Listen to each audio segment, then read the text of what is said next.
Friends, আজ যে আমি সারিসেলকাতে এসেছি ফিনল্যান্ডের, তো ওখানে ডিনারে আমাদেরকে লোকাল ফুড ফুড দিয়েছে। তো একটা জিনিসও আমি খেতে পারিনি, মানে এটা বলছে নাকি ফিশ আইটেম, এটার নাম হচ্ছে ফ্রাইড পাইক পার্চ।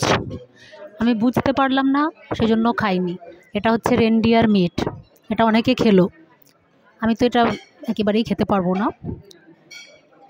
এটা বলছে ক্রিমি পোট্যাটো, একদম খেতে পারিনি। এটা হচ্ছে ভেগান বাটার চিকেন, মানে এগুলো এদের লোকাল ফুড, আজকে লোকাল ফুড ছিল। ওদিকে আছে ফ্রায়েড রাইস, ওখানে বোধহয় মিক্সড ভেজ একটা রয়েছে, কোনোটাই খেতে পারলাম না। এখানে এই যেগুলো রয়েছে, এখানে যে চিজ ফিজ দেওয়া আছে, ওগুলোও খেতে পারিনি। এটা কি আমি বুঝতেই পারছি না। এটা হচ্ছে এদের স্যালাড, বাকি জিনিসগুলো অনেকগুলোই আমি জানি না।